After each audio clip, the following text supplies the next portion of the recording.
So, are we ready? I'm live now. All right. Hello, everyone. I'm pleased to welcome you to the Mediterranean Digital and Innovation Summit on behalf of ASCAMI, a much-needed platform for collaboration in a coordinated way among all governments, private sector, regional, European, and international companies, entrepreneurs, startups, innovators, and investors. I'm Ginwa Jalloul, Chairwoman and CEO of Torch Academy, a boot camp and a pre-accelerator with the mission of upskilling youth of Lebanon and equipping them with the right digital talent to enable them to digitally transform and to smoothly move into the digital economy by transforming their ideas into innovative startups or helping to digitally develop existing ones. We did it.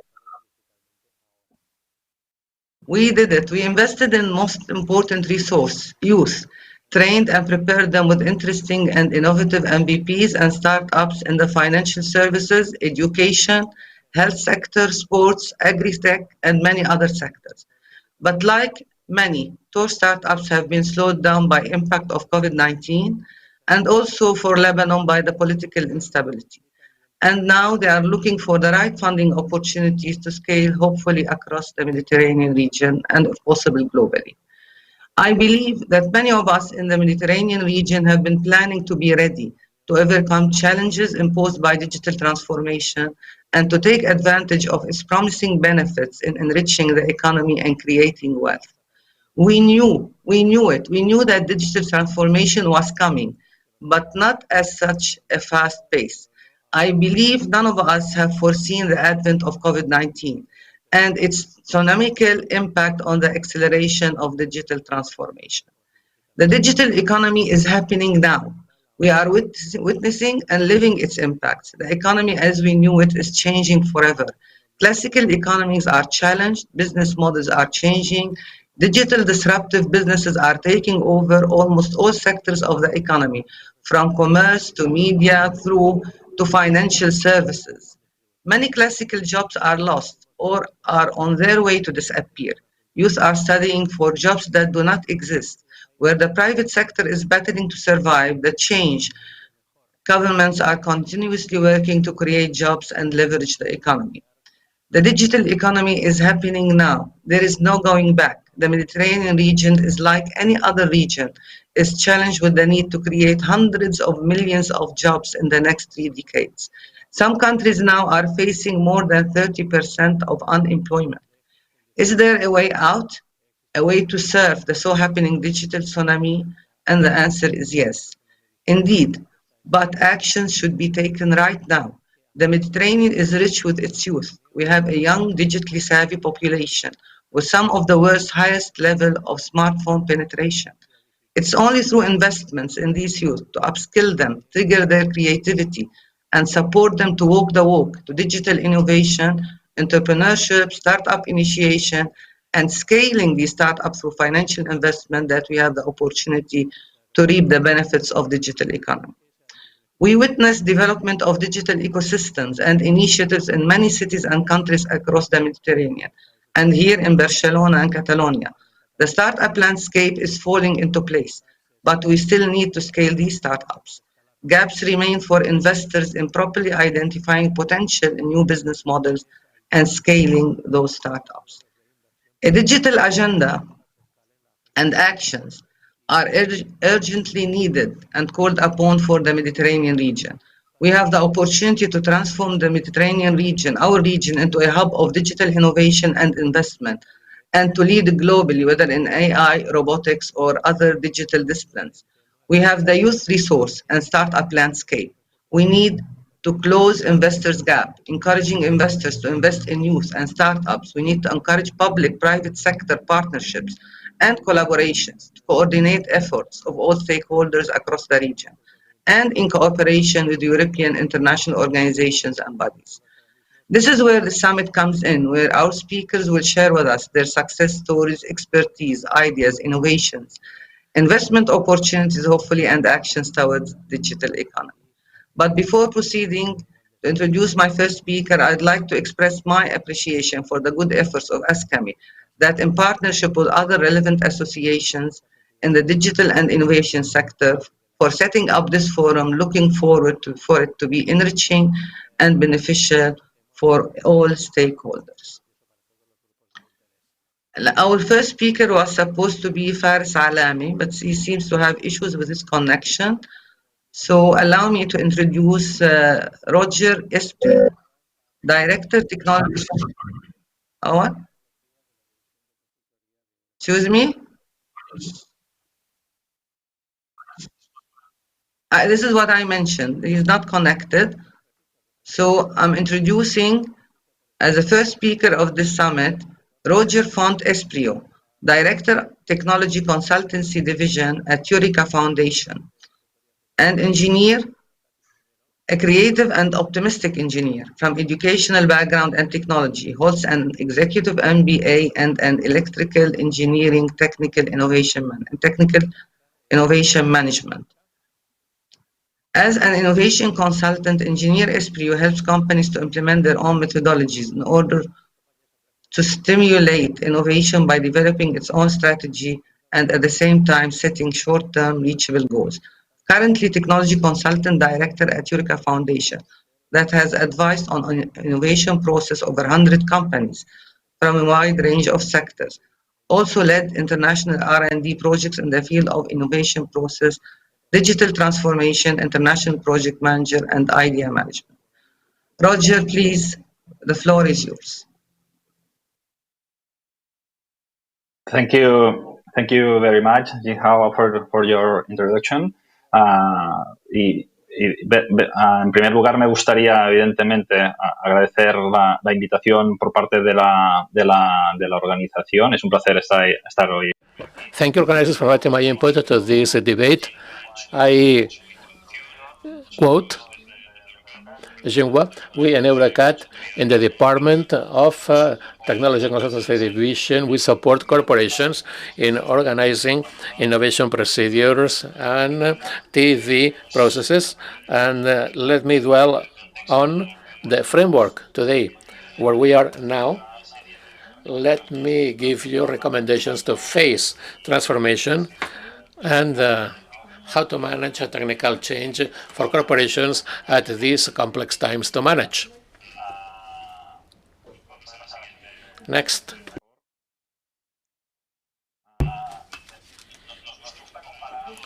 Let me compare innovation to a continuous process. It is a systematic process. It's critical for corporations to have systems to foster, to jack up in-house innovation. I liken innovation to a long-distance race for various reasons. First, because if I tell you that tomorrow you have to fight the Barcelona Marathon, you may tell me that no way, that they need time to warm up, to train.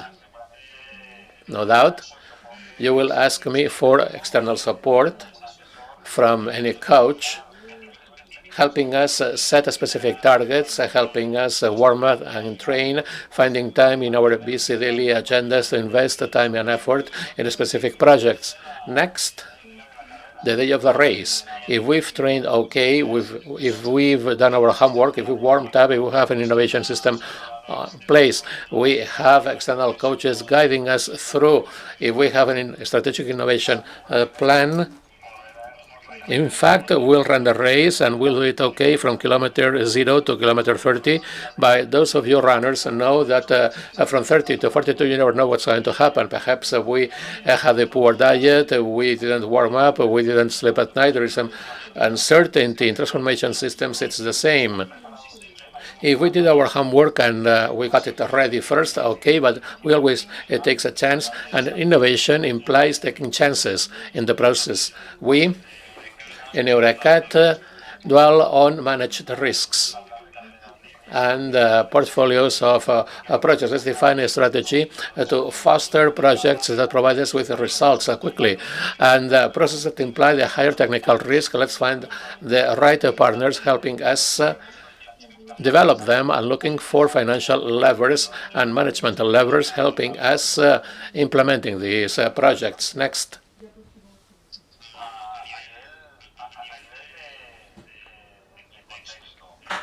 framework.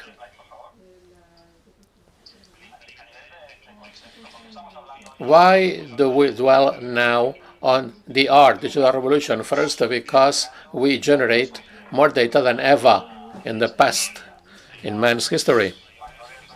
The biggest reps and CEOs of corporations in the world worry about how DT will change their business models. Because of COVID, we speed up the innovation process up to 5 times what we usually had.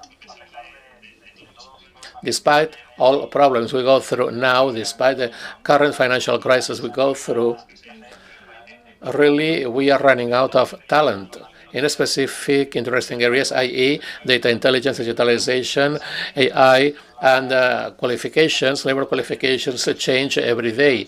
They are redefined every 3-4 years. So in the middle of this chaos, let's define a clear strategic access to foster in the company so that we can better manage our innovation procedures going on.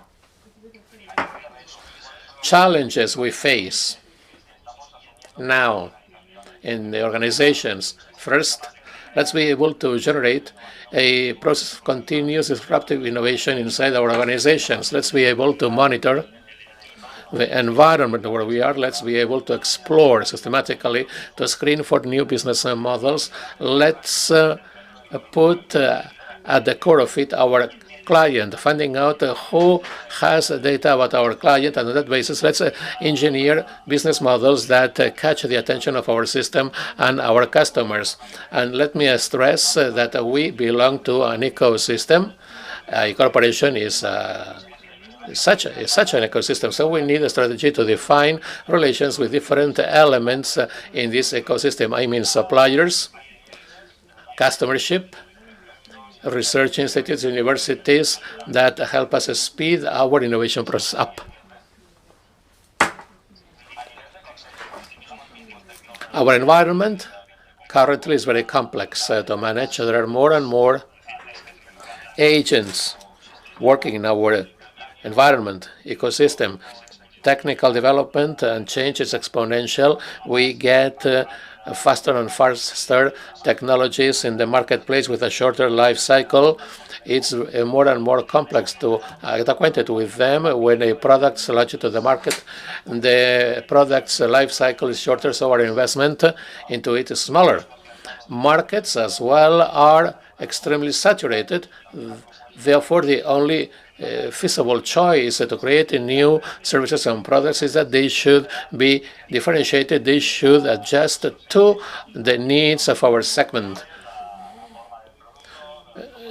As to shape, innovation technology, color, it should better adjust to the needs of our customers, better meeting his/her needs together with the pandemic that did multiply times 5 the speed of change that requested us to go digital, to create new BMs, business models, and adjusting to the change as well as we can, doing our best. Just an example, let me tell you that we are in a world that's getting more and more information and data rich. Doesn't imply that we make better decisions. Mind you, this is a report of the WHO warning in October 2019 against a possible pandemic related to a virus, setting recommendations for governments to face it. This is a showcase that we have many data. We are very good at generating them, but it's difficult for us to make the right decisions at the right time. How are we hit by the pandemic? 3 factors going into it that change our innovation, processing services and products. Social distancing, SD. There are different technologies now emerging for us to keep social distancing, contactless technology, online purchasing platforms, critical changes in mobility patterns such as remote working that is here to stay, different retailing ways, explosion of e-commerce, etc., together with 2 salient factors, i.e. hygiene technologies. Many corporations innovate in it, disinfection, quality sales, hygiene auditing, capacity control. There are several technologies helping us control real-time the capacity of specific facilities, generating new activities, and fostering new concepts to re-engineer the places where we work. Let me quote as an example that EURECAT inputs into a European hackathon together with other universities that develops a solution to detect a pandemic in wastewater with AI-based technologies, which is a case of innovation here to face the pandemic.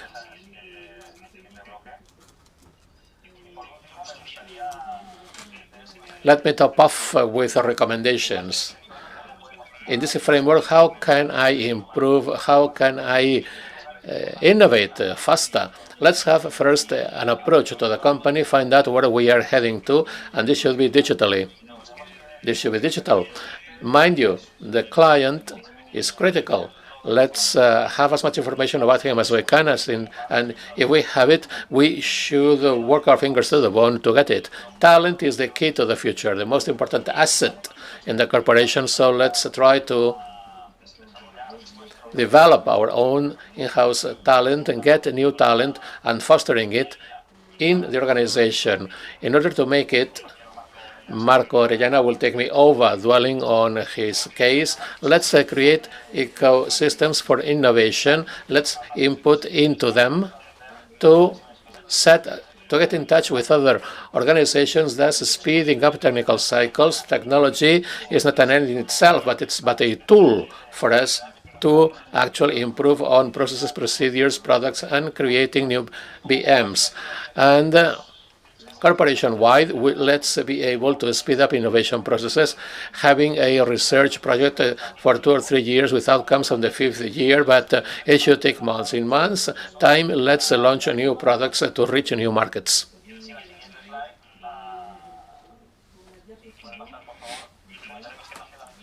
Two relevant topics I'd like to approach now are: it is crucial to be able to measure the success of our corporate strategy. Let's define KPIs and indicators for us to assess the impact of our projects launched by us into the marketplace.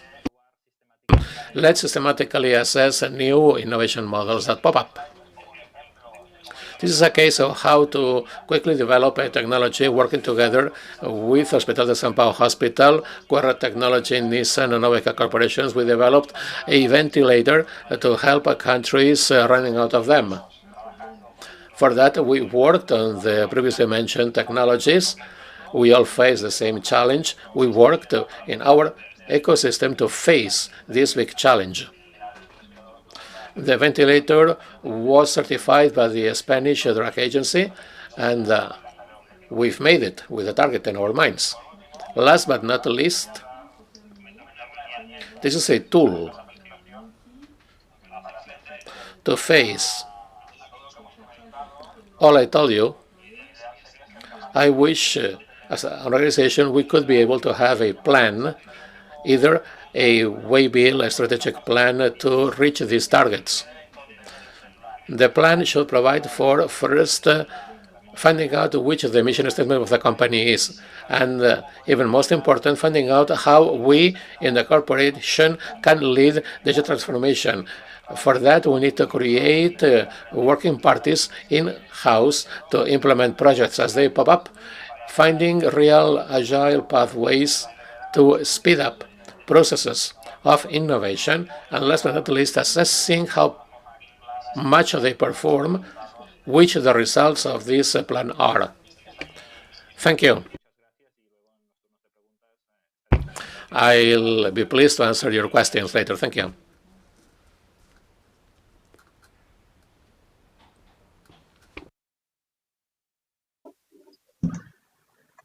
Thank you, Roger.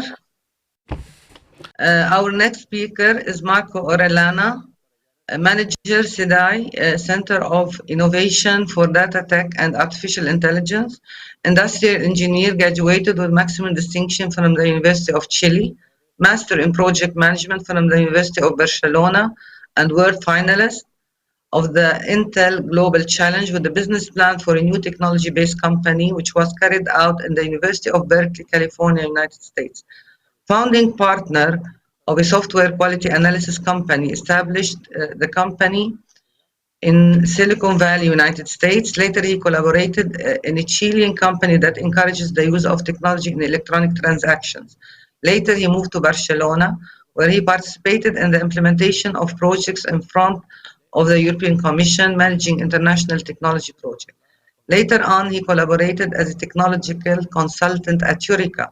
His role was to advise companies and public organizations in technological innovation. Currently, he is the manager of CEDAI, Center for Innovation in Data Tech and AI, managing a multidisciplinary team whose mission is to promote the adoption of AI by the Catalan ecosystem. Marco, the floor is yours. Thank you very much for your presentation. I will speak in Spanish to encourage the company in our region. Muchas gracias por Thank you for inviting my input to this presentation. Sorry, thank you for inviting my input to this conference. Now let me switch to the presentation slides.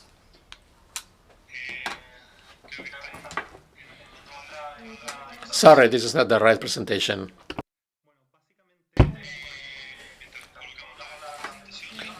Meanwhile, let me tell you that CEDAI is a PPP created in the Catalan strategy of AI.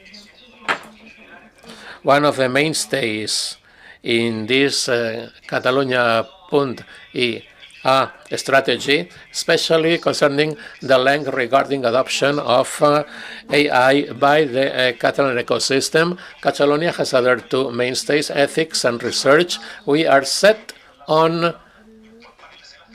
corporations accepting data-related technology and AI, artificial intelligence. The presentation tells that we have 9 organizations working for CEDAI, 2 that are public, the self-government of Catalonia and the municipality of Barcelona, 4 technical hubs, Barcelona Supercomputing Center, and Eurocat, IDOSCAT. Eurocat is the leader of such an initiative.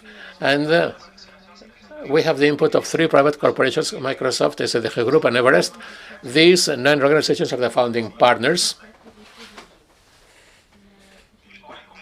Again, I tell you that our mission statement is showcasing the advantages and speeding up the adoption by companies of data technologies and AI in order to transform the region into a real international ecosystem, a benchmark in these technologies. Our values are vicinity, impact, and especially neutrality and excellence. And we try to keep close to, as we say, according to the European Commission, the Innovation Hub. We work in a network, providing our community with services. The mainstays our agenda is based on are the 4 ones on the screen. To the left, innovation and technology transfer, project development. We generate a strong connected system. We also teach and educate and train the community. One more mainstay, providing for governance of all these agendas, which is internationalization strategy to the right, on the right. This is our structure, how we are shaped up, our flow chart. We have these 9 funding partners. Next, the membership, always looking for new members that want to input into our agendas implemented by CEDAI. And next, the community, implying all organizations, corporations, entities that may be hit by data technology or AI, especially those ones operational in Catalonia. Let me dwell on our working package number 4, internationalization strategy. Let me have an international advisory board for us to review the strategy of CEDAI, some reports we generate for the community such as the white papers I'll dwell on later. The agenda provides for us keeping in touch with international initiatives, for networking, European programs and projects. Let me dwell on the Digital Innovation Hub and some others working regarding data and AI. Our agenda includes technical security. We have a monthly newsletter with news about AI and e-security. Every 6 months, we have a summary of all the trends picked up by us in the previous monthly reports. And finally, there is a working party, a board of ethics that reviews all projects we implement in CIDAI. The working party of Connected Ecosystem includes CIDAI at the core, with members around. There are many other external organizations that may provide services in our net. We are building up, identifying who these members would be that may provide us with specific services in these technologies. Through our contact network, we operate as a sort of one-stop shop. When a company needs AI or data management, with us, the company may reach a collaborator to be, a prospective collaborator. We also map chart all the members, partners in the Catalan ecosystem of AI and digitalization to showcase for the community which the talents are in Catalonia regarding these technologies. We, on top of that, generate different innovation-based workshops. Yesterday, we had the second innovation workshop related to advanced analytics to generate roadmaps of regarding data management for organizations, corporations of Catalonia.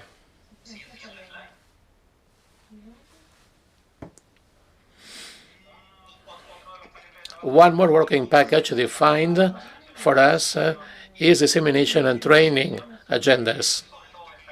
Let me stress the relevance of the annual conference in October. We had the AI Big Data Congress that was conducted remote because of pandemic. We'll have next year one more event that takes 2 days with 1 day set on businesses, how these technologies hit businesses. One more day that is technical, set on applications, equipment, and architectures in these solutions promoted by the same organization and corporations that implemented those projects. We'll have also a niche for demonstrations and showcasing our achievements and innovations. We'll have training sessions, meetings. We'll map up all training possibilities, both official and non-official, of data management available in Catalonia. We also teach and disseminate. We have master classes differently from innovation workshops that are more specific with maximum 20-30 organizations inputting into it. We want to generate projects with these workshops. We'll have a master class that will showcase cases of success, achievements, technical developments, etc. Grupo de trabajo donde tenemos más puesto todos nuestros recursos, innovación y transferencia. Aquí desarrollaremos white papers sectoriales. Este año hemos priorizado 3 sectores: salud, industrias culturales y basadas en la experiencia y movilidad.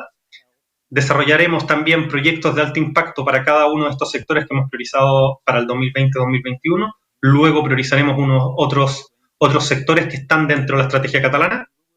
Desarrollamos también pruebas de concepto. Mapearemos todos los iLabs disponibles en la región y generaremos nuestro propio repositorio de datos para promocionar mejores prácticas y también que las empresas puedan encontrar un data space importante para generar proyectos.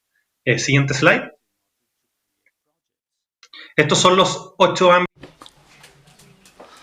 We have the 8 scopes. We are centered in 3. This first year, We are going to encourage projects. Afterwards, we will select another one.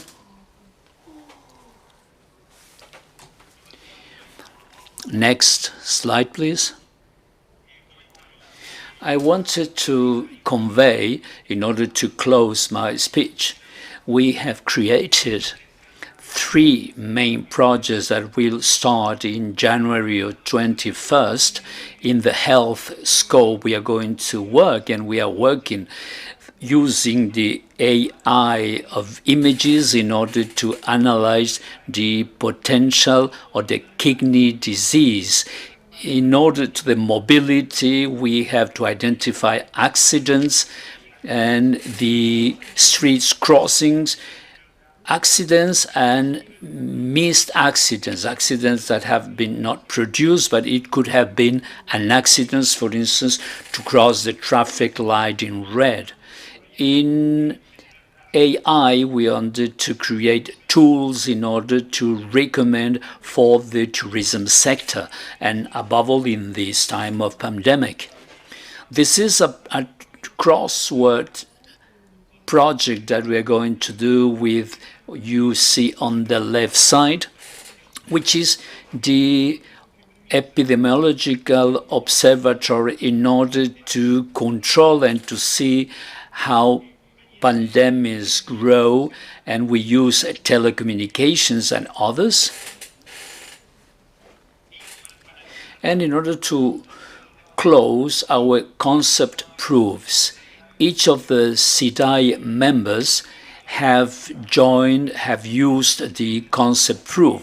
We have, for instance, deep learning for the diagnosis support of the lung cancer, the AI in order to analyze documents concerned with the COVID-19, predictions of the algorithms in order to predict and to avoid accidents. We made recommendations to the traffic actors in order to more or less control depending of the external data, allowing them to have a higher control and to prevent accidents. We have to value the concepts of the weights throughout the use of a computer. We have another concept proof applying the homomorphic in order to machine learning, and we have a real translator in the application of AI in order to analyze the documents of the bettings. Public administrations have presented a lot of helps in order to process all the platforms and all the forms presented, such that it will be the first filter of all the forms presented and submitted to the Catalan administration. CIDAI is a country initiative looking for use of ID in order to make the region more competitive. We are an open initiative, open to new collaborations. We have members and community. If some entity is interested in participating in our activities, please contact us, because our goal is to increase the capacity, technological capacity in IA and the data in Catalonia. Thank you very much. Thank you, Marco. Very interesting presentation, and we are certainly interested to contact you. I hope the audience too. Our next speaker is Ilyas Aziwi, co-founder of MathScan. In 2017, Ilyas co-founded in close collaboration with prominent math education researchers in USA a startup called MathScan that provides artificially intelligent solutions to support math education in Morocco with a vision to scale up in Arabic and French-speaking markets. Ilyas is an expert of science, technology, innovation, and entrepreneurship management and evaluation. He has a Master's of Sciences on Innovation Management and Entrepreneurship from Manchester Business School, the University of Manchester, a Master in Management, and an Engineer Diploma in Agronomy. Ilyas is currently in charge of the implementation of Tech Tamkeen strategy and tech transfer 2020 programs for the promotion of innovation, technology transfer, and university spin-off. He conducted and contributed to several studies and organized, contributed, and chaired many national and international workshops and conferences addressing research, innovation, business incubation, and entrepreneurship issues. Please, Lias, the floor is yours. Thank you. Thank you for inviting me to this summit. Please, can I have access to my presentation? Okay. Well, my presentation, an example of walking the talk on innovation and digitalization in the Mediterranean perspective of startup, a startup that is coming from the southern bank of the Mediterranean Sea.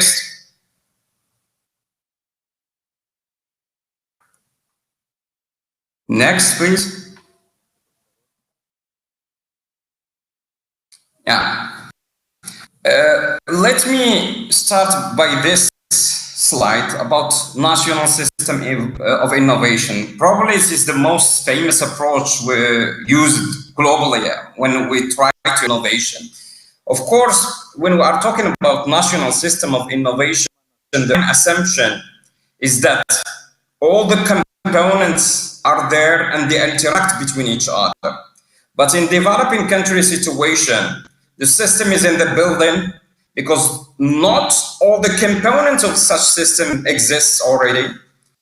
They exist. They don't have necessarily all of them the capacity to function as they are supposed to. And last but not least, not all the components interact between each other. Having said that, regardless the degree of development of national innovation system, the efficiency of national systems of innovations depends on the combination of four capacities. The first capacity is the capacity to create knowledge. The second is the capacity to diffuse, not only creating within our borders, because for the case of Morocco or Spain or Italy, 99% knowledge or technological knowledge, let's say, is beyond ours. And we cannot ignore it. We cannot rely only on knowledge created within our borders. And this situation is so true for developing countries like mine. So create knowledge, diffuse knowledge, the capacity to absorb knowledge and to use it for commercial purposes. And here as well, there is a problem because companies, not all the companies or the great deal companies or SMEs in the border of the Mediterranean Sea, they don't have capacity to recognize and absorb useful knowledge. Of course, if they don't have the capacity, they cannot to generate commercial value. Next, please. So when we are talking about knowledge, knowledge we consider it as the most important resource in knowledge economy, and by consequence, learning is the most important process. But when into knowledge, when we are dealing with innovation, we have to distinguish between two types of knowledge. Explicit knowledge, easily codified in letters, words, videos, YouTube, you name it, publication. And tacit knowledge, implicit knowledge, non-codified. Lundvall, which is one of the most famous researchers on innovation, introduced a distinction between four categories of knowledge critical to innovation. The know what refers to access to information, usually explicit. Now with internet, MOOCs, etc., it's easy to access this knowledge. The know why refers to understanding law principles, usually through R&D or training. But the most critical knowledge for very hard to access is the know-how, which refers to experience-based knowledge, tacit, learned through doing, using, and interacting with people who have this knowledge in their head. And the know-who it refers to the social capital of enterprise and degree of its integration in knowledge-based network, whether nationally or internationally. If I am an SME or startup in Morocco and I don't know, I want to export something to Chile, am I embedded in the right networks that will make it easy for me? Or I want to do some AI something, am I embedded in the right network will make access to requirement for me? So let's illustrate how this happened for our startup MathScan. Go ahead, please. So MathScan, to summarize what we are doing, well, we'll start with this slide. Let's assume in math on fractions, Sarah and Adam answered different exercises correctly, but got this exact same mark, 8 out of 20. 8 out of 20 doesn't tell us anything about whether they have the same gaps of skills. Where are these gaps? For example, for fractions, we need to know decimal numbers, divisions, addition, subtraction, multiplication. And how can a professor remedy the gaps without knowing where are these gaps in the first place for 30 students? It's quite hard. Next slide. So what we have done in MathScan is that we built this huge knowledge map. So far we have like more than 2,300 skills. And we built an intelligent tutoring system based on model tracing paradigms. So if someone, for example, dealing with equations and he is like in middle school, and we want to test him whether he masters equation or not, we send equation. If it doesn't answer, the algorithm will be looking in the prerequisite skills and find out where are the gaps, and then the tutoring system will generate automatically personalized remediation program for him. Next slide. Next slide, please.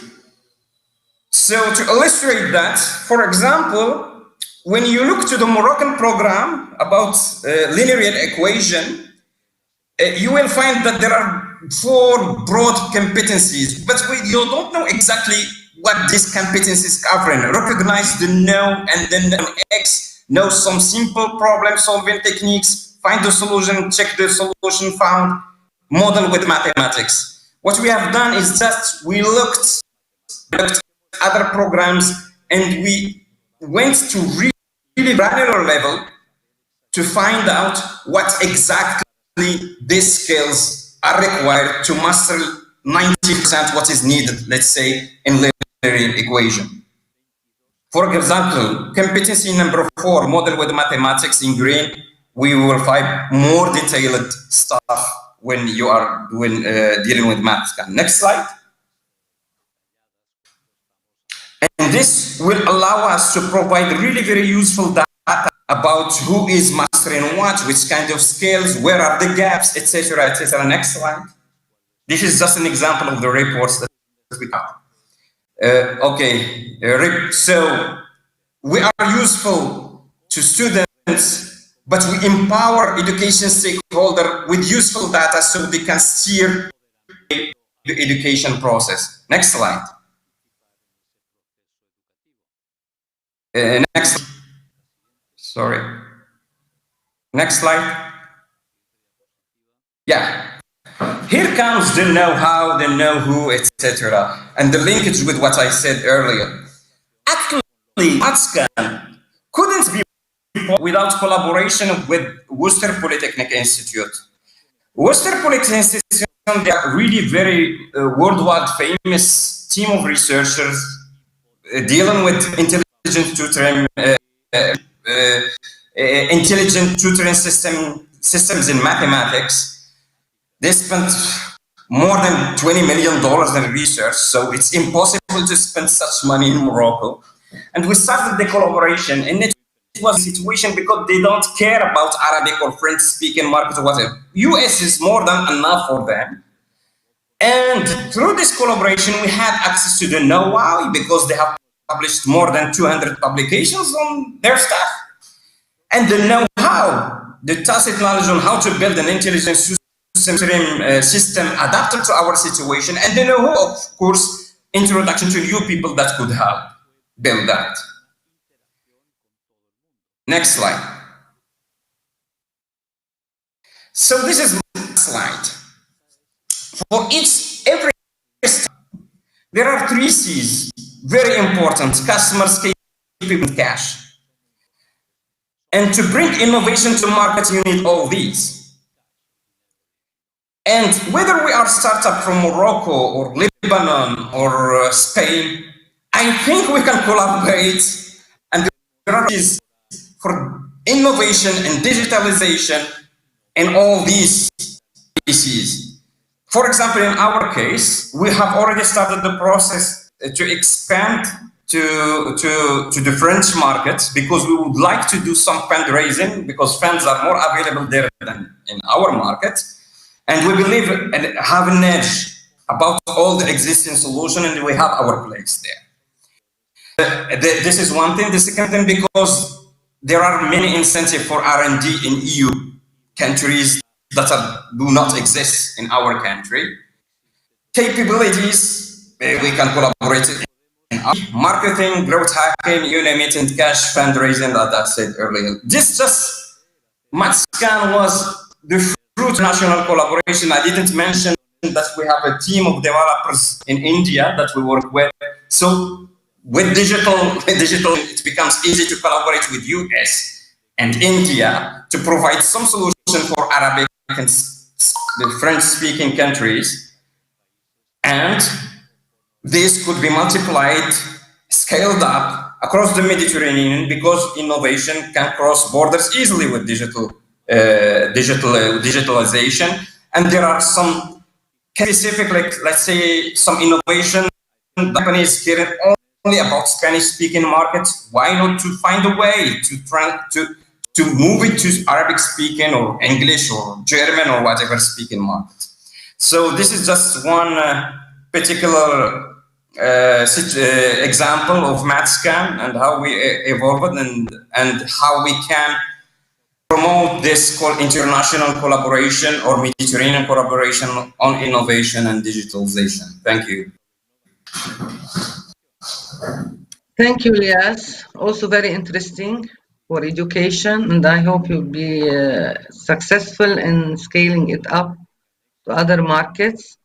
Our next speaker is Hilary McMahon. Hilary is the Managing Director of Hazel, an advisory service investors looking to have positive impact in the world.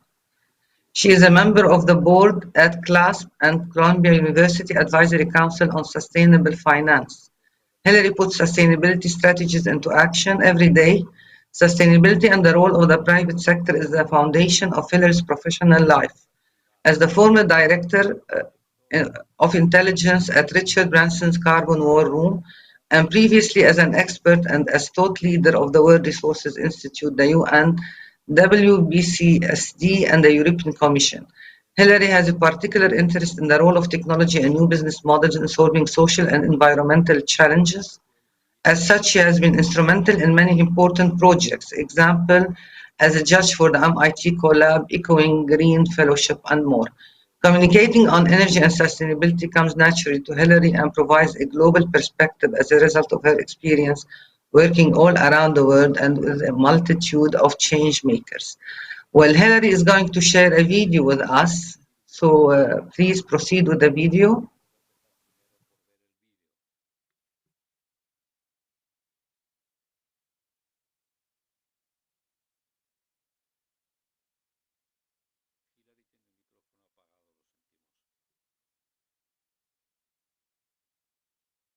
Hi, sorry about that. So I just wanted to say thank you for the invitation, and also just for technical reasons, I actually pre-recorded the presentation, so we'll play it as a video if you're good with that, Duan. Hi, my name is Hilary McMahon. I am the CEO of Hazel Insight. We work with investors and startups to grow markets in clean technologies. But I am here today to talk to you a little bit about what is happening at a more macro level. And I just wanted to give you a feel for what we're seeing in terms of what support there is in Brussels, more broadly in Europe and around Europe, to support innovation and support partnerships in the European Union and outside of the European Union. So I wanted to talk to you a little bit about the European Green Deal. I'm sure there's been a lot of headlines that you have seen, and a lot of news and a lot of updates and also a lot of debate. But really what I wanted to give you as a kind of the top headline was that when people see the EU Green Deal, they often think, well, it's a plan for climate change, it's a plan to address global warming. But in fact, what the European Union really sees, I think, and this applies both to people in Brussels as well as the member states, is an opportunity to actually create a socio-economic agenda for modernization. And that is obviously a modernization for Europe and their partners. In terms of this question of how green is the European recovery package and the European support for member states, well, in all honesty, about 30% of the 1.8 trillion that's expected to be spent between 2021 and 2027, only 30% of that is actually flagged for specific climate projects. Now, that's not to say that these the monies that are going to be spent are not still going to be green, because actually there are a lot of other legislative initiatives which will move that money into projects that have a sustainability component. The climate law, for example, applies to nearly all expenditure, and that's private investment at home and abroad. And so that means that you have to prove that basically what you're doing through the climate law and also through your sustainable finance taxonomy that's been put out is that your investment does no harm. In addition to this, there's a very significant revision of state aid rules to support less carbon-intensive industries. And this is something that applies specifically to large infrastructure projects, large energy projects, even gas and natural gas and hydrogen projects. So it's quite an important movement in terms of, I would say, the European Union not intervening as much as they would before in a lot of the energy expenditure. And the other piece that's quite important just to note is that by 2030, all European member states are supposed to be spending about 32% of their renewable consumption on renewable energy. Now, most of the countries that we have talked to today will not meet those targets. And that is a real challenge.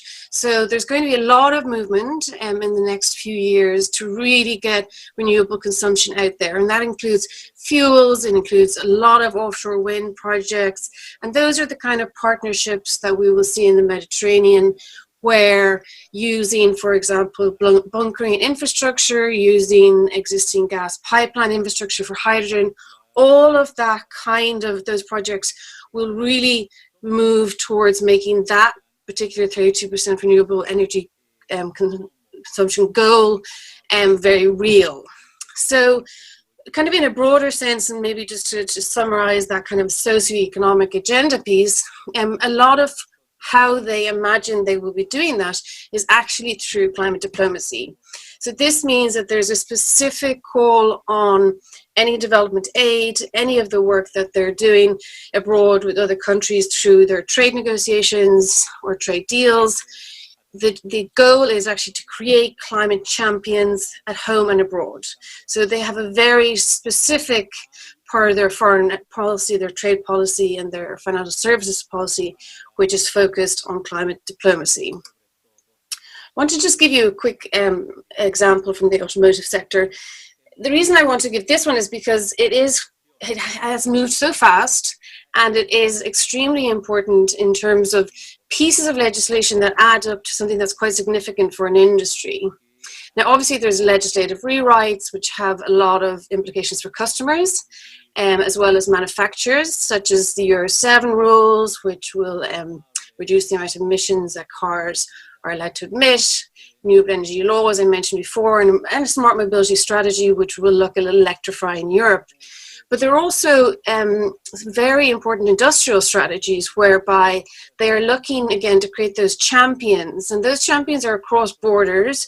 For example, the hydrogen valleys that they're looking to create for both all types of transport, including maritime, which we'll talk about next. And those valleys are seen as being something that will be shared across seas, across borders, and in particular with existing trading partners. The other opportunity, I suppose, that we need to kind of keep an eye on is the carbon tax adjustment, which will have significant effect on all trading partners in the European Union. And for example, a lot of automotive parts, etc., will be affected by that carbon tax adjustment, which adjusts for the carbon intensity of that product.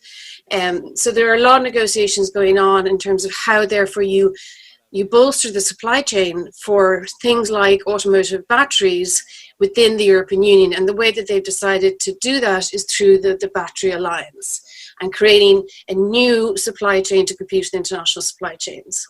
What they have not done is included automotive in the EU ETS system, which is a significant decision, but it was seen as one that was too hard really to monitor and manage at an international level. However, for maritime, they will be included in the European emissions trading system.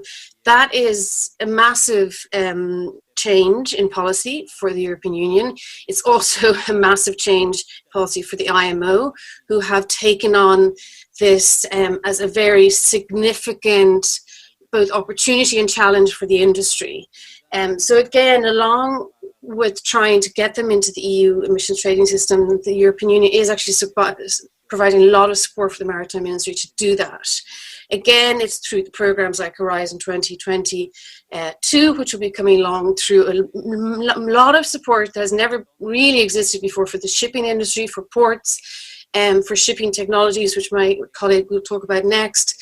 Again, the Hydrogen Alliance being seen as one of the ways of really reducing the emissions in terms of the fuel that's consumed.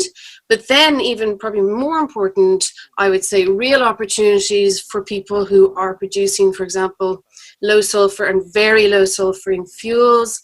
And the European Union is working very strongly with brokers for those types of fuels and companies who have the ability to switch their manufacturing to produce those types of fuels.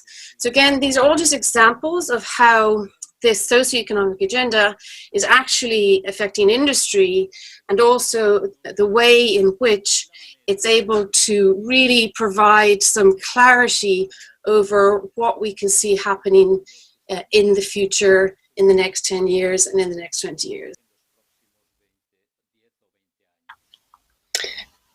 So thank you all for listening to that, and thank you also to the team, ASME, for helping me to facilitate with my technical challenges. So I just wanted to refer back to the two, the automotive and maritime pieces there, which I talked about. After having obviously looked at the recovery plan, which ASME put out recently, I think these ideas around, for example, Mediterranean automotive hubs could really be broadened out and could be very exciting in terms of having a deeper conversation around, for example, the maritime hub, the alternative low sulfur and very low sulfur fuel hubs, and battery hubs, etc. So I think there's some real opportunities for these championships to be extended to organizations throughout the Mediterranean, and certainly happy to work with you in doing that. So happy to take any questions, and thank you again for your time and for listening. Thank you.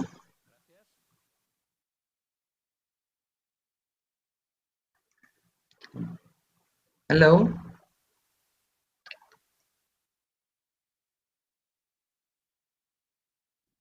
Oh, excuse me. I'm having problem with my computer.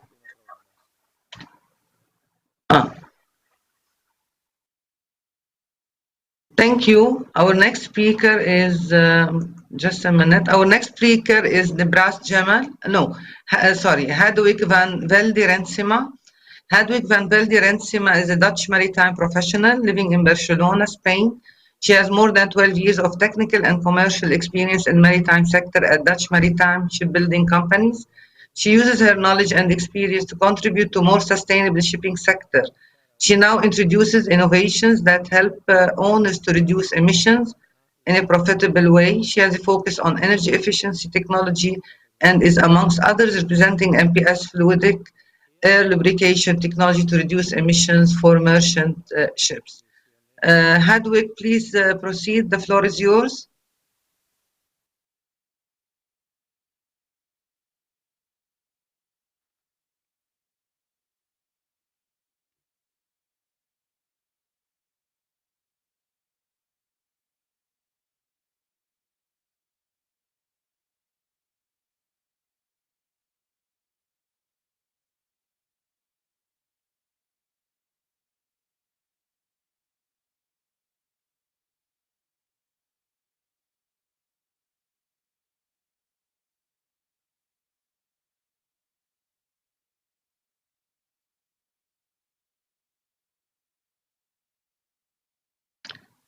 Uh,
yeah.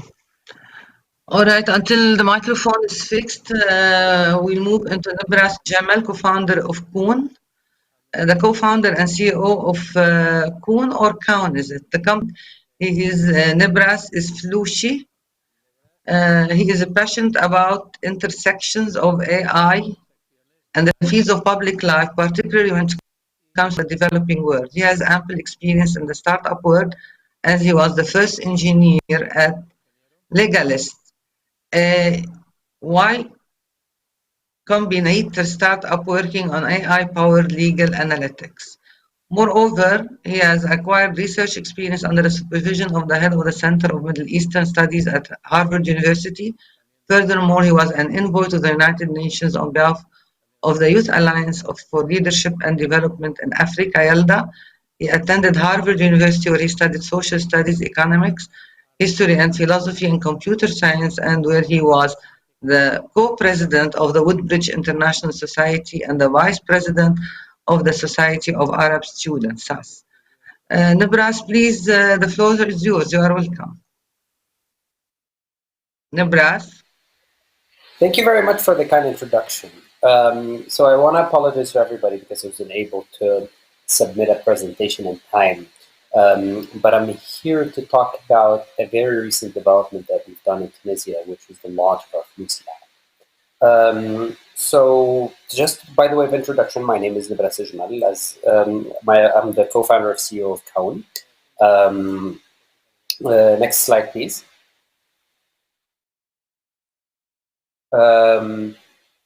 Yeah, so we've known the reason why Kaun was founded is that we realized that access to essential resources is 10 times harder for some people. In Tunisia, for example, we have about 47 bank branches per 100,000 people, and about 68% of adults own debit cards. In another city called Sidi Bouzid, which for those of you who know is the city where the Tunisian revolution started back in 2011, We only have about 4.3 bank branches per 100,000 people, and only 23% of the adult population owns a debit card. Next. We realized that this is an access problem, and this access problem is actually really hard for traditional banks to break through, and that's why on an international level we have this movement of neobanks, especially in Europe and some Latin American countries, as well as mobile payment apps in sub-Saharan Africa and in China. However, around the Mediterranean and particularly the North African region, both of these movements have not caught up. So what we see is a very interesting statistic, which is that about 36% of people in Tunisia, for example, have bank accounts, and 70% of people have smartphones, which means that we have more people with smartphones and more people with internet connection than people with bank accounts, which is a very odd thing that we tried to solve. Next. So to solve that, we created FLUSI, which is a financial inclusion pipeline. The FLUSI is an app. This app allows people to open a free bank account with a fully digitized KYC process, which is the first of its kind to be approved by the Central Bank of Tunisia. It allows peer-to-peer and merchant payments instantly, so there is no need really for a card because you can pay directly with your phone. And it goes into credits through our relationships with banks and with MFIs, microfinance institutions, to be able to use all the data that we have on FLUSI to be able to give credit scores to people and give them credit on the app. Next. The core component of FLUSI is Kaun ID. Kaun ID is our trusted digital identity gateway.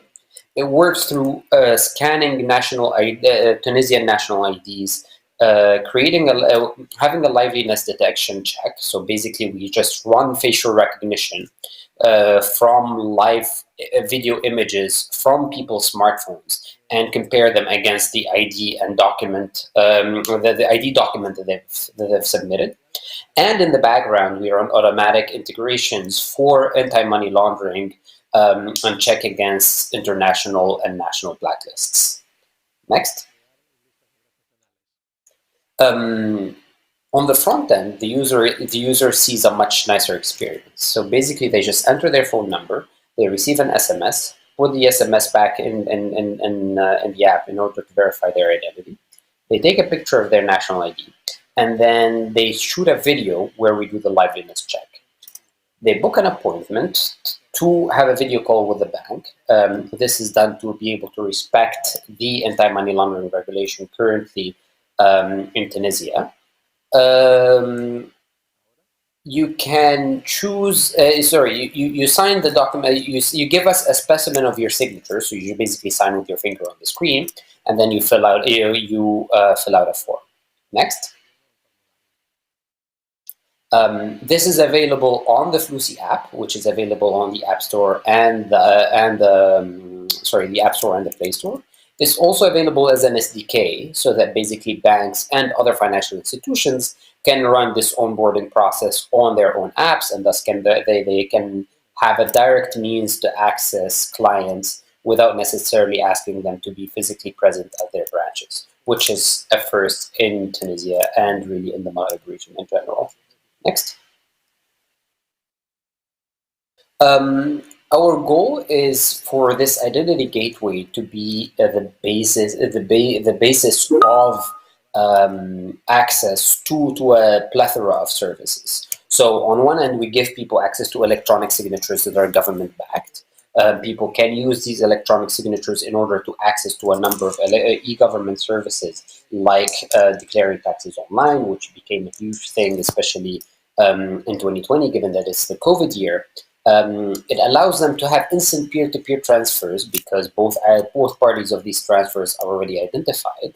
It allows us to offer people the power to pay merchants electronically, as well as top up their phone lines and pay for their utilities online. Next. So our competitive advantage is really the ability to create these accounts electronically in Tunisia. We've worked with a number of government institutions like the Central Bank of Tunisia and the National Agency for Electronic Certification over the past 3 years to be able to verify and create a process that's able to respect the current Tunisian regulation and allow for these remote services to happen. And this happened just in time with the COVID crisis for them to be very popular. The app is available in the Tunisian Arabic dialect, in Standard Arabic, in French, and in English. And basically, the whole money side of things, so basically payments, merchant payments, and online payments, happen through a decentralized interbank platform, which is basically our own interpretation of a blockchain protocol. So the solution is highly scalable and is something that we can see being replicated in multiple countries across the Mediterranean. Next. Our business model when it comes to banks and partner institutions is that we basically take a per active user, we take a fee per active user per year, and we also take a transaction fee from the transactions that the user puts on the platform. But this contributes to this actually is a lot lower than the current fees that users of banking services currently pay. Which allows us to democratize access to finance and democratize access to financial services in order to contribute to true financial inclusion. Next. The reason why we found this problem to be very interesting is that Tunisia, in the end, is just a prototype of a problem that is very common in middle-income countries in general. So in MENA, as an example, we have about 74% projected smartphone connections by 2025. 93.1% adults have national IDs, so people can be identified and they have the device to be identified with, yet only 34.6% of them have access to bank accounts. Our goal is to take that and make it a lot closer to the OECD average, which is more than double. Next. So the market here is very huge, of course. The Know Your Customer market is projected to be about around $12 billion globally by 2022. In MENA alone, it's about $2 billion. And when it comes to the mobile payments markets, it's more than 1 trillion globally in 2019. The number is actually 1.4 trillion. And the current MENA CAGR is about 17.8%. Next. We believe that we've built the right team for this. So I am the co-founder of the company. Our other co-founder and CDO is Anis Khalel, who worked at Microsoft and SeedStars World Africa. We currently have one main banking partner, which is a Tijari bank, and we've started integration with 2 other partner banks. And we launched a private beta with 2 microfinance institutions in order to give them access to, in order to give people access to fully digitized microcredits. We've been working with EBRD and USAID to make this program happen. We are recognized by the Tunisian government as a startup within the Startup Act, and we're the first Tunisian startups to ever graduate from the Google for Startups Accelerator 2020. Next. So our expansion, as I said, it actually is around the southern Mediterranean border. Basically, the next countries that we're planning to integrate in are Morocco, Jordan, Algeria, and Egypt. The sectors are banking, microfinance, insurance, and e-gov services. And we've already taken a major step here by being accepted into the regulatory sandbox of the Jordanian central banks to be able to pilot our technology and process there. Next. So yeah, thank you. The biggest milestone that's actually not currently on the presentation because it's such a novel development is that the app was released last week. As the app was released, we've received more than 10,000 downloads in about 48 hours. which proves how much people in the region are actually excited to have their lives changed by opportunities and by apps like ours. We're currently the first app in the finance category on the App Store.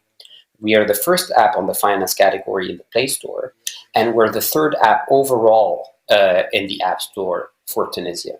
We're hoping that this momentum would continue, and we're hoping that we're going to be able to generate this momentum in the countries where we believe that we have a good opportunity to expand.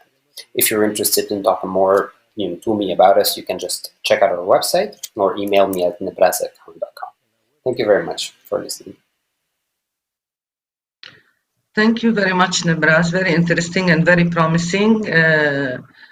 I want to call again upon Hadweg. Hadweg, is your microphone okay now? Yes. Yes, hello. Good afternoon. I hope everybody can hear me now. I'm going to talk today about how innovations can help the maritime sector more sustainable.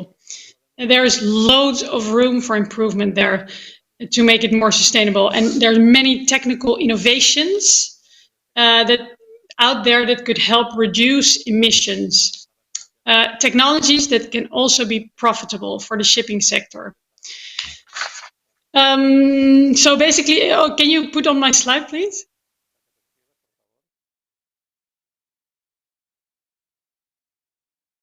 Thank you. I'm basically going to present today on the subject of decarbonization in the maritime sector. Oh, you can switch that on. Thank you. Next, please. Yeah, thank you. I want to present on the subject of decarbonization in the maritime sector, which is a big topic today. First, I will focus on some numbers and measures to decarbonize the sector, and thereafter I will introduce 3 innovative technologies to make it more tangible. And there are technologies available in the market which are basically helping to decarbonize the shipping sector during sailing, for example, marine performance systems and Bound for Blue, and also in a port environment like Scone. Next, please. So in this slide, you can see some emission numbers in shipping.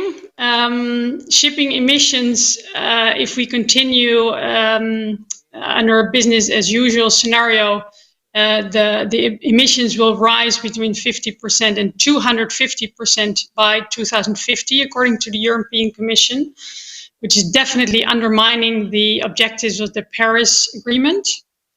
So basically, there is really time to act. If we're talking about the Mediterranean area, for example, there was a study in 2017 by Transport and Environment that learned us that the top 3 most polluted cruise ports are actually in the Mediterranean. And the first one of those is Barcelona, where I'm now. So that we need to act now. Next, please. So what can we do to reduce those emissions? Next slide, please. On a global level, the International Maritime Organization, Hillary already mentioned, is part of the United Nations, imposes objectives to the shipping sector to reduce global greenhouse gas emissions by 50% in 2050, which is quite a challenge for the market. So market-based measures is another way to reduce those emissions, applying the polluter pays principle. So that ship owners themselves can decide the way to respond and minimize the cost of their emissions. Like, for example, speed reduction or investing in more energy efficient technologies or alternative fuels. And there's also the emission trading system, what Hillary mentioned briefly, for shipping, that is to be launched in the European Union in January 2022. As we can see on the slide as well, American Bureau of Shipping summarized the way to decarbonize the shipping sector could be based on 3 elements: efficiency technologies, operational optimization, and alternative fuels. And the first two can also be profitable, according to IMO. Next, please. So I would like to continue on this ABS framework using those three elements of operational efficiency, vessel energy efficiency technologies, and low and zero carbon and carbon neutral fuels. And I would like to focus in this presentation on efficiency technologies, which mainly air lubrication, wind energy for ships, and cold ironing in ports. So that's basically plugging in your ship in an electricity network in port, and make them very concrete by presenting you three different innovative startups that working on this specific subjects. Next, please. Next slide, please. So hereby I would like to introduce three. Can you put on the next slide, please? Thank you.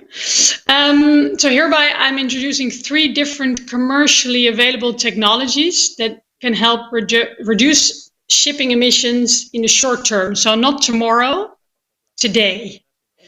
So MPS air lubrication and Bound for Blue foldable wind sails, which are basically energy efficiency technologies that are recognized by and part of the Solar Impulse Foundation, implicating that their technology both reduces emissions and is profitable.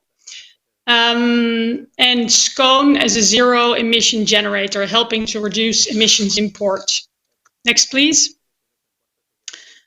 So I would like to start with air lubrication. That's basically creating an air layer under the ship to reduce the friction, and consequently you reduce the propulsion power, the fuel consumption, and thus emissions.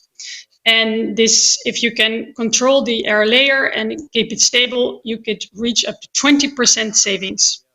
Next, please. And that's basically what the startup Marine Performance System did. It's a Danish startup that was founded in 2018. And they've combined fluidic air lubrication technology to inject the air bubbles through oscillators under the ship, which you see on the right-hand side. The air lubrication strips are welded to the bottom of the ship, and by introducing 80 million bubbles per second, the system creates a stable and controlled air layer under the ship. And this air layer efficiently reduces friction, resulting in net 8 to 12% in reduction in fuel consumption. Next, please. And then the next startup that I would like to introduce, a bit closer by in the Mediterranean, Bound for Blue. This is a group of Spanish aeronautical engineers, and they developed a complementary propulsion system, basically with sails, and this reducing the main engine power and resulting also in fuel savings and emission reduction. Bound for Blue rigid wing sails can be installed on merchant vessels, just like the MPS technology, air lubrication technology. Average savings are up to 30%, and payback time is less than 5 years, depending a bit on your vessel and operational profile. Next slide, please. So Bound for Blue wing sails consist of a telescopic and retractable mast on which a rib structure is mounted that you can see on the photographs that hold the outer skin of the sail. And the system works on an autonomous control system to not have the crew have an additional task on board to run the sail system. So it works autonomously, and that can make sure that it can rotate, the mast rotate, and the sails fold without any additional need for crew or training. Next, please. So that's the third and final startup that I would like to introduce. This is a Dutch startup founded in 2017. And they operate with the mission to accelerate the energy transition by creating a network of swappable batteries that let users share and rent and lease them. And you could see their main application in shipping and ports as a zero emission generator on batteries, basically. They also started an online platform of battery sharing to connect battery owners and users. It's basically storage. Next, please. So how can scone really help you reducing ships pollution? Well, in ports, just to explain a bit of the background, ships use their auxiliary engines to generate electrical power for all onboard equipment, like, for example, communications, ventilation, unloading and loading activities, etc. And this results in a really unnecessary increase in greenhouse gas emissions in ports. And ports are also close to cities often. So this will lead to dangerous health and environmental effects. And this can be prevented by installing shoreside electricity networks for ships to supply their power at berth. And one of the very interesting applications of those scone battery containers is to deliver peak loads for ships that are plugged in the shoreside electricity network of ports. And this can significantly reduce their investment in shoreside electricity networks by not designing them at their peak loads. So you can design them at 75% or something, and the battery container will consume the peak loads. Moreover, the energy density of energy storage solutions, so batteries, but also other energy storage solutions, is improving very rapid. For example, green hydrogen fuel cells, and you name it. So maybe in the near future, you don't even need to install fixed shore power connections, but instead you could rely on a flexible network of energy storage solutions. Next, please. I hope I could have inspired you a bit today to think also in sustainable solutions. If you're talking about innovation, well, the Earth's resources are shrinking rapidly, and the emission numbers are rising every day. And the only way to do something to stop that is, I think, to think creative. And not only new innovations will bring us there, but also just changing habits in the field of using energy, transport, food, clothing could already contribute. And today my focus has really been on the shipping sector, because that's where I'm from.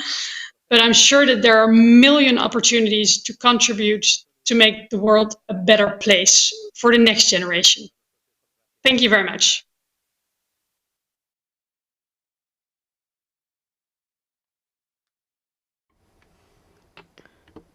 Le son est coupé, nous n'entendons pas la modératrice.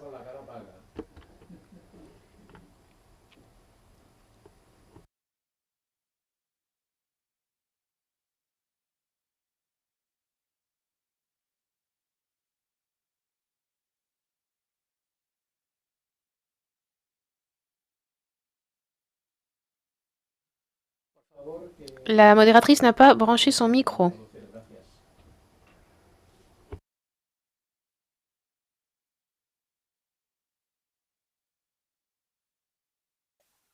Oh, yes. Yeah.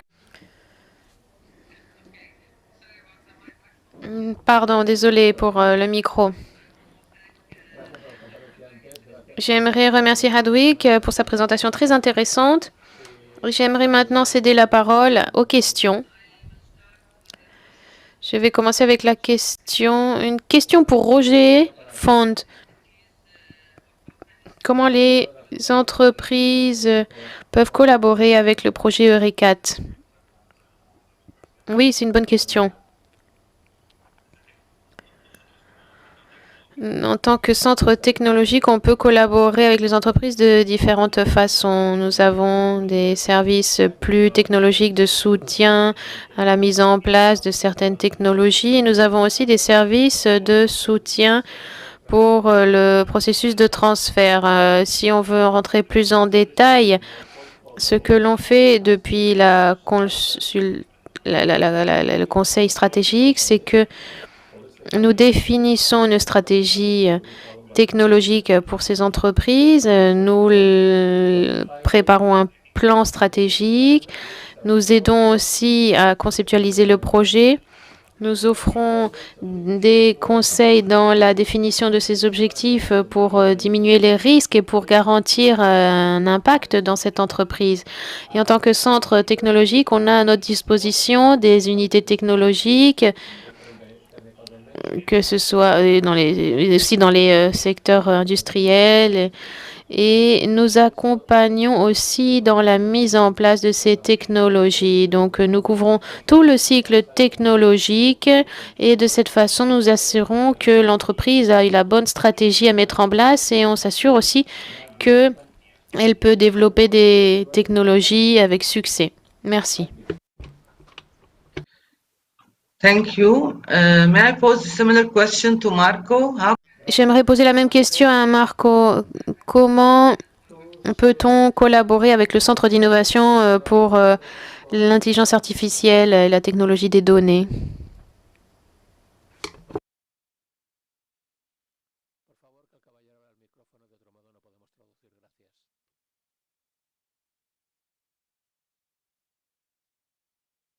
Okay, sorry about that. So thank you for your question. I was speaking how the answer. So in my presentation, I talk about how is our structure. We have our core partner, we have members, and then the community. We are working to identify who are the most innovative SMEs in the field of artificial intelligence and data technology who can join us as a member in CIDAI. And we also are working to identify some other enablers that could act as ambassadors of our initiative and all the tasks that we are carrying out. So if you are an entity in the region and you are doing some step in this kind of technology, please contact us. We have several kinds of different activities that we can collaborate. So we should know each other in order to understand in which kind of initiative or activities you can work with us.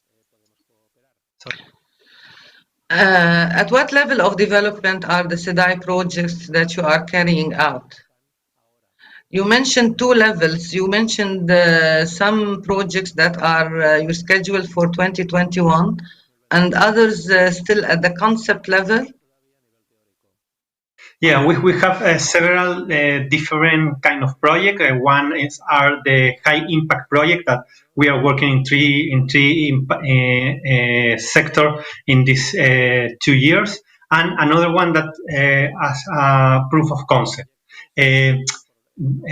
Different between the both of them is the number of resources that we have to put and to invest in this project. But I think your question could be more related to which kind of technology readiness level we are working on. So all our projects, the high impact project and the proof of concept, are in TRLs very high. We are working to speed up the adoption of this technology. So we are working in projects that are very close to the market. Okay. I find the project you mentioned regarding COVID-19 very interesting, and maybe my suggestion is to be top priority in these days. I move on to Ilyas Azewi. We saw now 2 innovative solutions, one in education and the other by Nebras in the area of financial services. Ilyas, are you able to see how you can benefit from your collaboration with Eureka or actually with CIDAI, having a bulk or a basis in artificial intelligence for your solution? Yeah, undoubtedly, because it is to large extent similar between countries. You might have like 20% of difference in between programs, but sense would be the same. And undoubtedly, we've built a solution that could be easily adapted to other countries. So I will be more than happy to explore potential for collaboration with with CDI, for example. With CDI, I think I saw that they are interested as well in education. Yes, undoubtedly. I mean, it's just an adaptation to the process, to the program of the other country. This is why we think, well, we start with France because it will require us less because we have already French items and questions and hints, etc. But undoubtedly, we can adapt it to any country. I have another question on Tech Tamkeen strategy and Tech Transfer 2020 programs. Can you elaborate a little bit about these, please? Yeah, and actually it's a program that is Tech Tamkeen. It has as an objective to train people working in research universities or research institutions in general to become transfer managers. And we are launching, I mean, probably next week or the week after, a program that would fund technology transfer from universities to the socioeconomic sectors.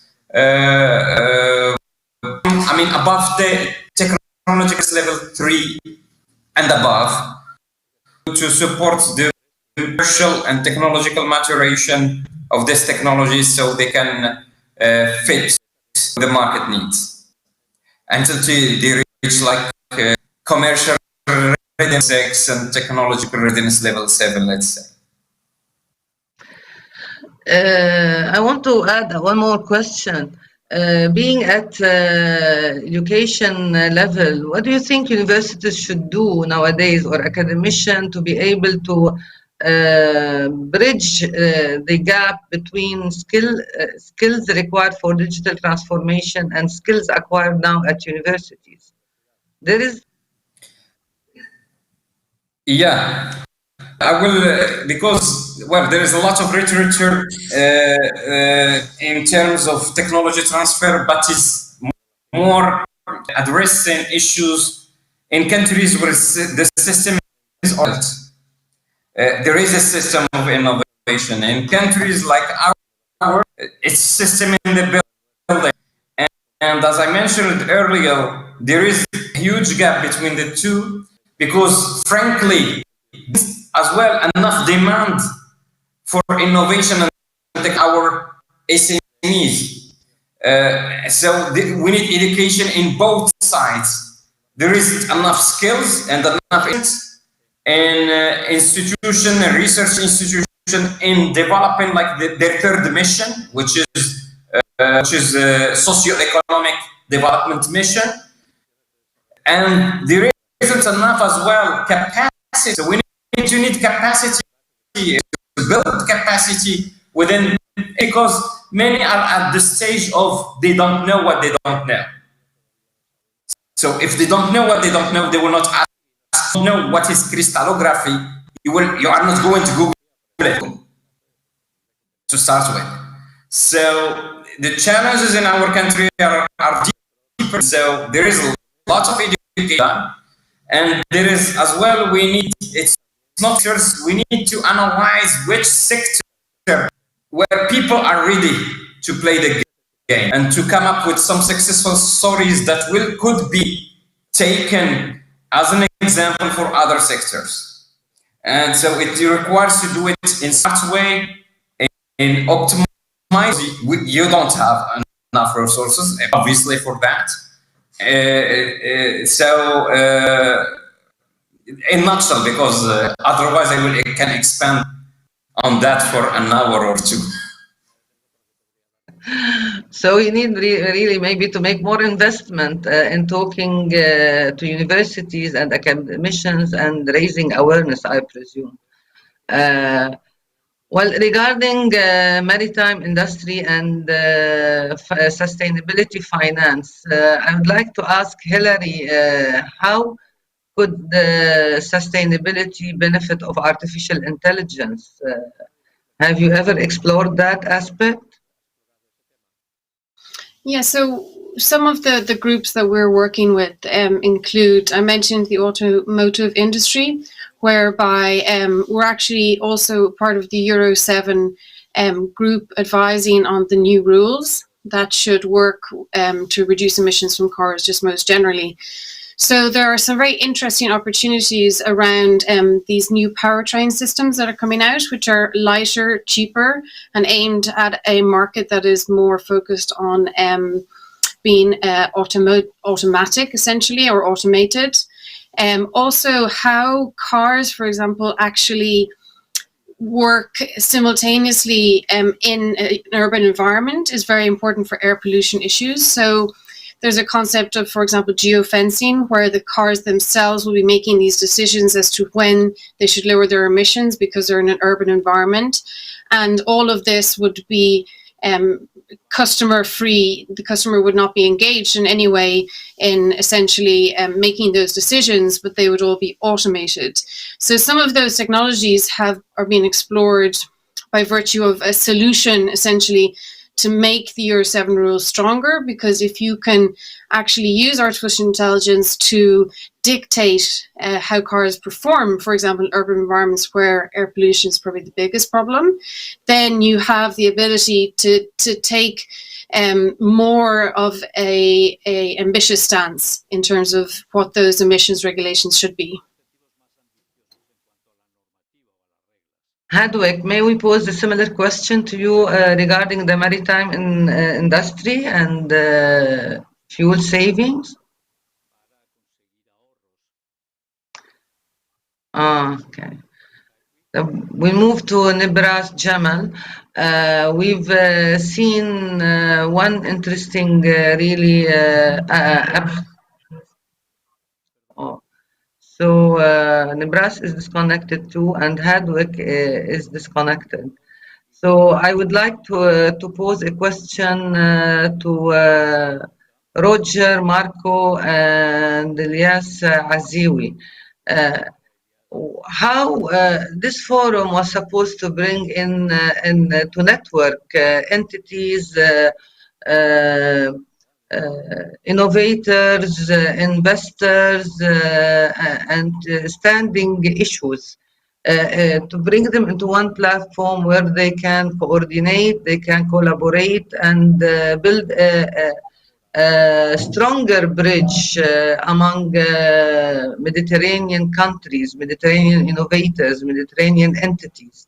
So how do you suggest that what kind of recommendation you have for this forum to present as a result of this discussion?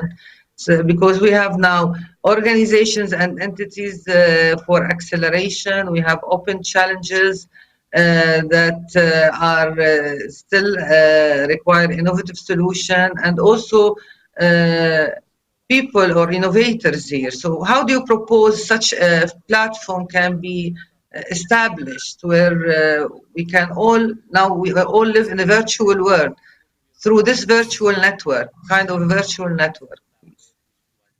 We're going to start with Roger. Okay, thank you for the question.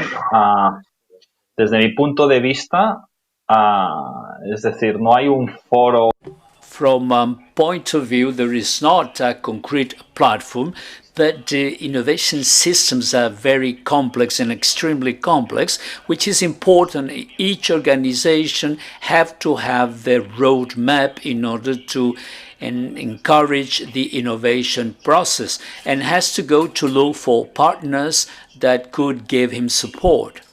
And in this sense, it had to define or really decide if he has the support of the technological centers with universities, which is important, is belonging to the most important innovation hubs, regionals or Europeans, in order to see which is the state of art, which technologies are the trend in this moment, and to ask for support in order to implement these type of technologies in their business or in their organization.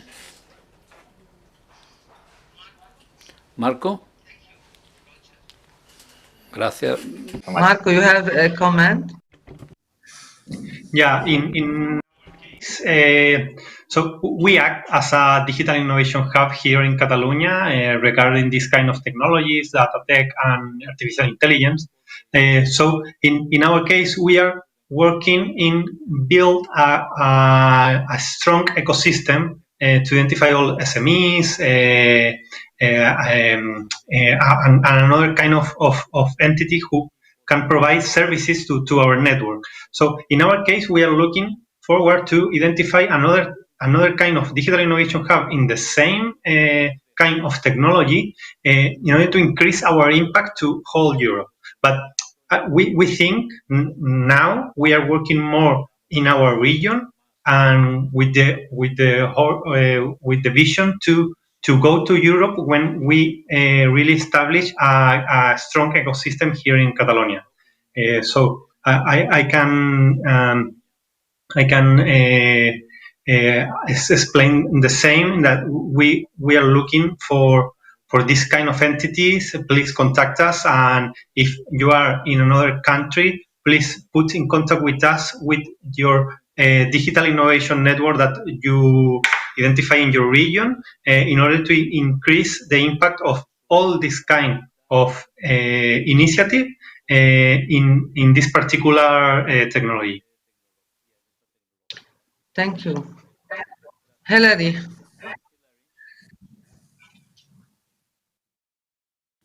Hello.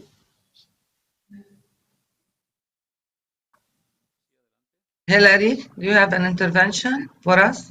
Hilary. Hello? Can you hear me? Yes, I can hear you. I can hear you. I was just going to, obviously the examples that were given were extremely practical in terms of how these hubs, how these centers and innovation centers can focus in on a technology and really bring those technologies to bear, and also expand the market. So obviously there's some important activities around market building. One thing I've noticed, certainly helping to create some of the technology hubs at the European level, there's the Battery Alliance, there's the Hydrogen Alliance and others, is that sometimes there's the investor part, or bringing in the investors both from public and private side, is kind of a last thought. And I think that for the commercialization, for example, of low sulfur fuels, for green fuels, etc., which is a priority of the Spanish government now, it has to include the investors from the get-go. And there are a lot of investors out there who are interested in being part of that conversation from the very beginning. So it's just a thought that, we should always kind of consider that from the beginning and really look at the ecosystem of investors, because they might not necessarily be currently investing in those technologies, but certainly could be persuaded to. Yes. Yeah. So before joining this meeting, I was meeting with our team at Matscam to prepare new marketing strategy, and it's just inspiring me to answer your question. When marketing, you go through a funnel, you raise awareness, then you connect qualified lead, and then you commit them to sales. So this it helps to raise awareness and about opportunities. I didn't know CDI exists, for example, in Barcelona. But of course, it's not enough. We need to design tools and programs that would allow to go through the funnel until you connect to a project for international collaboration and innovation and technology, international technology transfer as well. There is strong room for collaboration. Our is an example of international transfer of know-how and knowledge.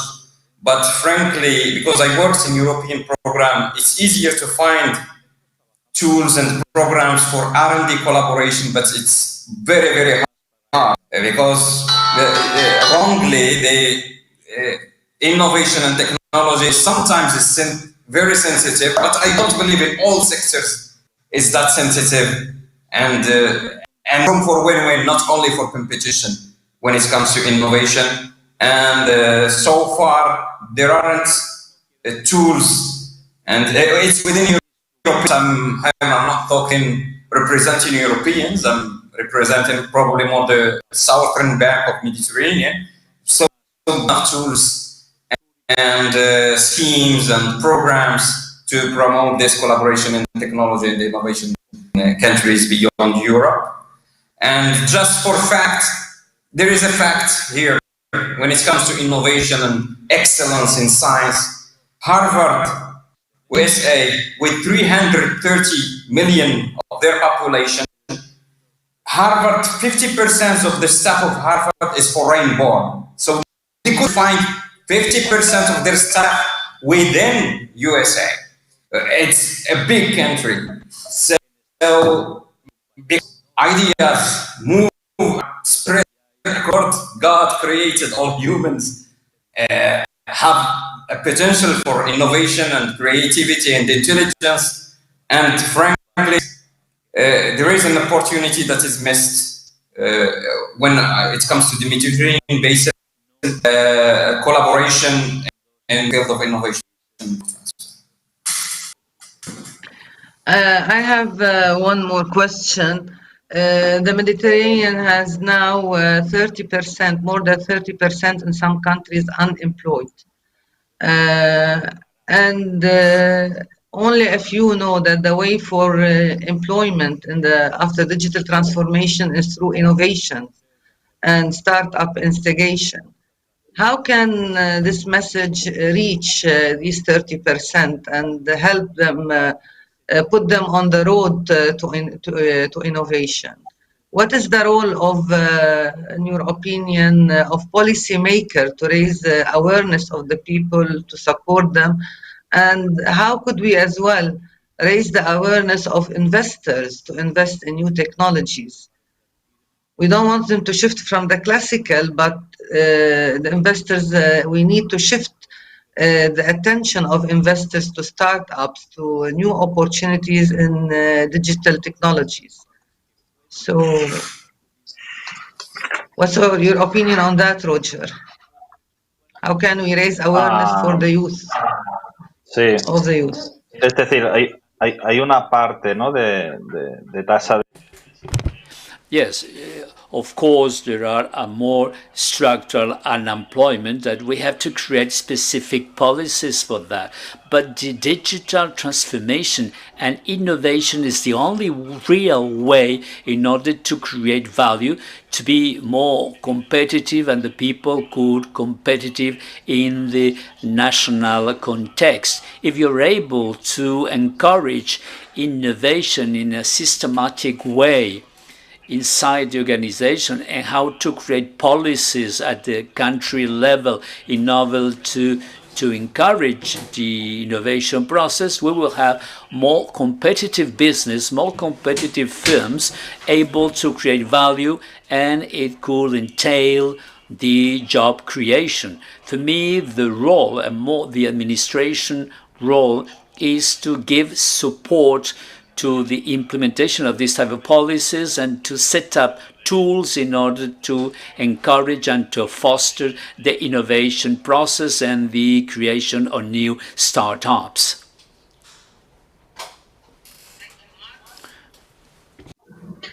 In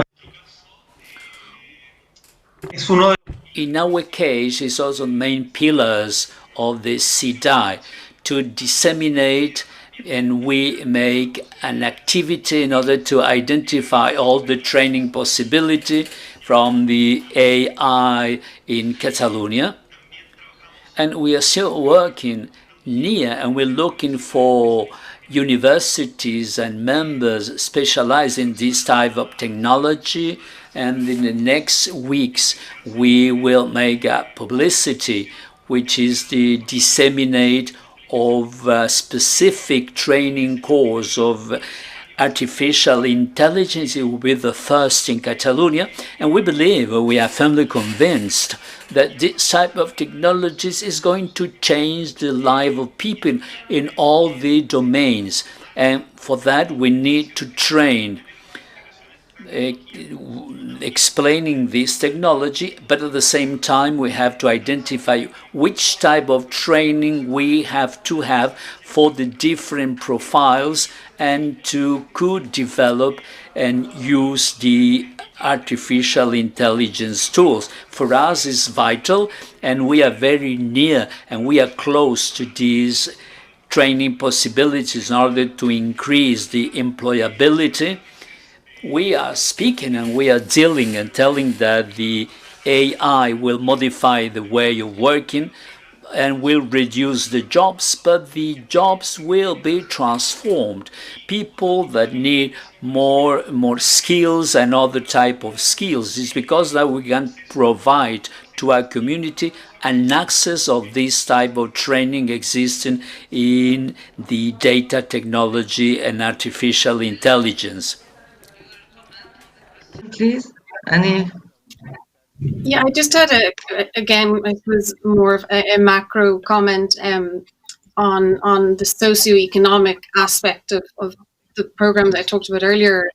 And the first thing to note was that obviously on the public side, you have the climate law, which how money gets spent, and then on the private side you have the financial taxonomy, and both of those, I just wanted to point out, include very much as climate, they include social equality as one of the major parameters. So I think that that's very important to remember, that that is really one of the priorities and should remain so. Thank you. Last and final comment, Elias. Well, I have to be really frank with you. When it comes to innovation, it could destroy employment and jobs. There is no way about it. There is no doubt. It depends on the sectors. It depends. There is destruction of jobs and creation as well of jobs. But from the perspective of Morocco, I will talk from. But there is as well the opportunity for job creation. Yeah, but the net value, it depends on the parameters. I will give just an example for Morocco, from the Moroccan perspective. There is a lesson that we can stop here. We can stop here. Called upon that our time is over. Okay. I would like to thank you all for very interesting presentations, input, and insights.